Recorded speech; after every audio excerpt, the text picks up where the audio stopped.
ak Serigne Saliou Seck.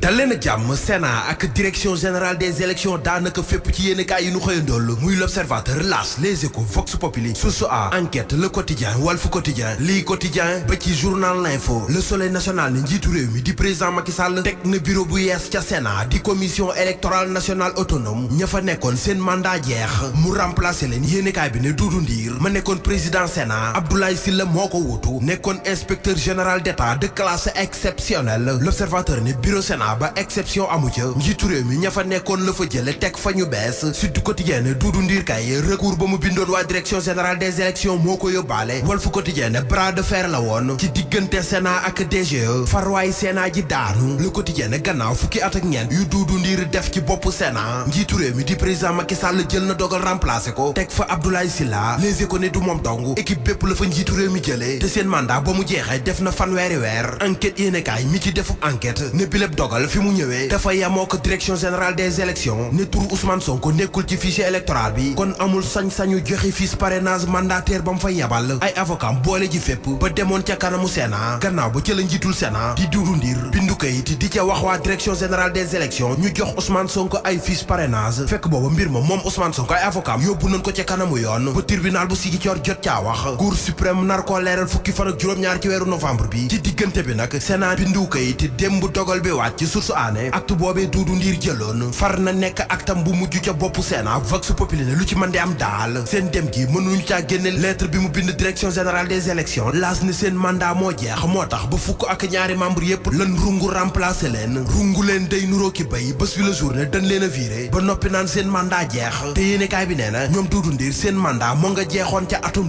2015. lii Quotidien ne timing bi daal jur na xel ñaar. Tribune yéenekaay ne liy dëgg moo di Doudou Ndir dafa wax direction générale des élections ñu rétablir Sonko njiitu réew mi di président Macky Sall dàq ko amul leneen li leen soxal ñoom way politique yi jamono ji moo di élection présidentielle yu atum 2024. journal L'Info ne fi mu toll candidat bu Benno Bokk Yaakaar di Amadou Ba mooy buur di bum mi dañ ko xàllal yoon may ko muy xuuf pa. journal bi ne la tax ñu wax ko moo di ne moom Amadou Ba jamono ji amul dara lu ko mën a téye ndax Ousmane Sonko mi wujjëm wi ëpp doole moo nga ca kaso ba ñeneen ñi fare ci kujje gi fu nu jaar ñu bloqué leen. Direct News ne lu ci mën di am daal Amadou Ba moo ngi amal ab tournée te ba mu yeggee ca njagañaaw meres ba teeru na ko ni ni teeroo buur ba noppet defal ko mobilisation exceptionnelle. Amadou Ba itam wax fa réalisation exceptionnelle yi njiitu réew mi def ci bopp réew mi. Souleymane Ndiaye feelu ko ci l'Observateur directeur général bu SAPCO waxtaan wu yaatu la xëy séq ak naataango yu journalu Futurs Médias bi ci lépp la wax bay ŋaañi yeneen candidat yi fàq ci Benno Bokk Yaakaar dinaa na ay traître lan te li ñu def du leen taxa am ndam. kan moo nar a am ndam ci diggante Modou Lo ak Ama Baldé Record yéenekaay ne suba la lépp di leer. Les Échos ne làmb ji sàjj na Modou Lo Ama Baldé combat bu yàgg bi ñëpp doon xaar suba lay amee ca arène nationale. Moustapha Gueye mi ngi ko tuddee xëy di ko jàngat ci l'Observateur. Source A ne ji làmb ku xam dëgg Ama Baldé xam dëgg Modou Lo xam ne làmb la joo xam ne lu nekk mën na caa am ba ci ardo jiitul daayira ba ca Yoof dem na ardo. L'Observateur ne cité Djily Mbaye ga ca Yoof scandale dëgg moo fa am benn responsable daayira la fa ñeenti nit jiiñ viol te kenn rekk cay jigéen.